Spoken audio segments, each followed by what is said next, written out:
fooling around. I tell the truth. Nothing's secret. Peace. Sorry, walked in a couple minutes late. Actually, I was finishing some re-edits of film Hands Up, Don't Shoot, Our Youth Movement, and I was trying to cater it to this particular conference and update some things and juxtapose some other things in a different way fitting for our conversation. So Ralph is an independent filmmaker. He got some shots of what was going on in Minneapolis that are really unique that you will not see on the mainstream press. And that's the same thing that happened in Ferguson. Ralph was able to film and interview people who you didn't hear from and scenes you didn't see on mainstream TV. Welcome to Minneapolis. Don't be fooled by the summertime and the beauty outside. There's beautiful pain here and oppression, much like a lot of urban centers in every city.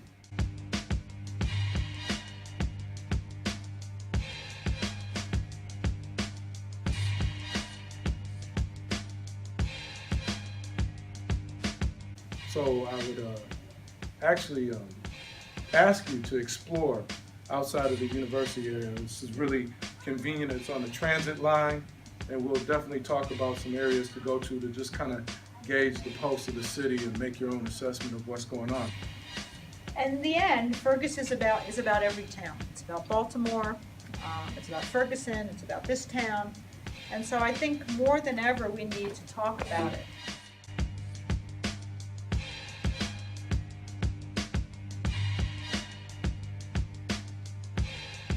How do we move on from here? Because we always seem to be meeting after some other person is dead. But while they're alive, or while we could actually do something, we don't engage in conversation about where to go next. And though I trained as a psychologist, I've been a clinician, I've been an academic, and now I'm in policy, if it doesn't help people on the ground, what are we talking about? Where Ferguson was actually, and for those who don't know, Dred Scott was buried just a couple of miles away from where Mike Brown was shot. And obviously there's some historical symbolism behind that. And I would argue to say that, we've had our own problem here in America for quite some time. It's not necessarily about immigration. It really goes back to this issue right here. Dred Scott and the whole idea of what is citizenship and what historically have Black people played in that conversation, and what are the things that this country is doing, not doing, to bring healing to that.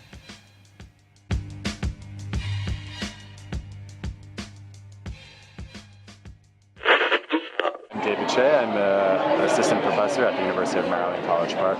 My research examines the impact of racism-related factors and health outcomes, including mental health as well as physical health outcomes, and my research contributes to a growing body of evidence that racism has negative health impacts. Racism-related factors, including internalized racism as well as experiences of racial discrimination, have negative consequences for depression. Specifically, in our study, we looked at African American men in midlife, and we found that those who had reported more of these racism-related factors were had greater susceptibility for things like depression.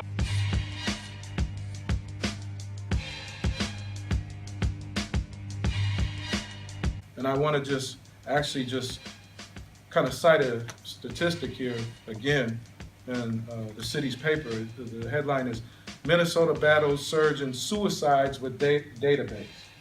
Okay? And so in the article it talks about the growing number of suicides, but there's an interesting statistic in here. It says, quote, state researchers are also concerned by a troubling 82% spike in suicides among blacks in Minnesota between 2010 and 2014. 82% increase between 2010 and 2014. A group that had previously seen stable rates. Now, Minnesota's a fairly big state, and I would say that the black population here is arguably maybe 4%, highly condensed in the city. 82% increase in suicidal rates. What's going on? Among other things. And from 2010 to 2014, to me, points a specific kind of dart at the young population, because the rate was seen stable before that. So I think I'll just bring it to close real quick, but the more that we see this issue, and this decision basically rendered Dred Scott less than human, on par with animals. That's what that meant. He was an animal and had no rights in the court system in the United States. Now, if the young ones continue to see their humanity questioned publicly, like how we've seen a lot of things happen. Most recently, I mean, the popular thing is to go to the police issue, because that's what's being documented. But these issues prior to police are long-standing too. But if the young, my whole point is, if the young ones see their humanity questions, or even older, us older, then there's going to be some complications behind that the society is going to, and maybe you in the psychology field are really going to have challenges to deal with. But I think you raise a good point about what does it mean to be a citizen. And slaves were not allowed to have an education, not allowed to marry, not allowed to have a family. And in our discussions, we talked about those are still problems, right? Bad education, poor education, disruptions to family life.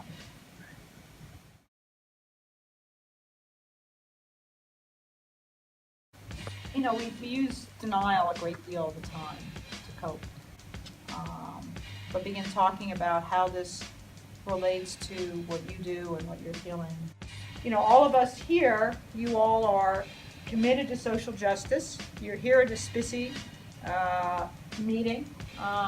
So it's really a discussion of how we can move forward and perhaps learn something. I teach a class on stereotypes and prejudice. I teach classes on gender. I teach a psych of evil class. And I've definitely noticed over the last decade, there's been a dramatic shift. It's affecting us from the younger generation up, actually, as opposed to what maybe was happening previous. So I've noticed with my students, you don't have to convince them that racism and sexism and lots of other isms exist. It's teaching them about how to channel their activism in effective ways, which is very exciting as someone who hopes that things will move forward. This past, was it winter? There was like a movement, there was a gentrification happening in the city in Santa Cruz, where they were taking over, the city was taking over a community garden. The garden was an important source of community and food for the local low-income people there. And I kind of just jumped on the bandwagon of the movement, I started protesting without realizing that there was a lot of internal stuff that was going on. For example, I came to learn that actually, a lot of the people that were leading the movement were white professional people, and so I realized, and then I was thinking about what is my personal interest in this movement. Am I doing this because I'm thinking about it as what kinds of research questions can I extract from this, or am I doing, there were just a lot of questions that came up of what am I really doing here? I need to unpack why I'm even here in the first place. The students' activism on our campus inspired faculty members to get together and talk to each other about what are ways in which we are passively creating an environment that's not inclusive and kind of So we've had very meaningful conversations this past spring and going into the summer, and committees and workshops have coming out of it with the very intended purpose of creating a more inclusive environment for our students, and it was very much inspired by the students' demands.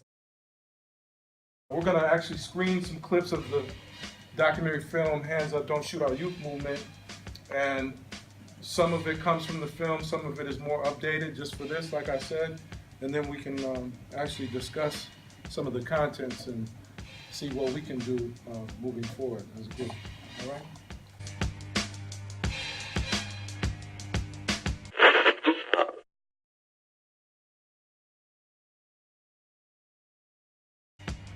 Stay with me. We got pulled over for a busted tail light in the back. And the police he's covered. He ain't killed my boyfriend.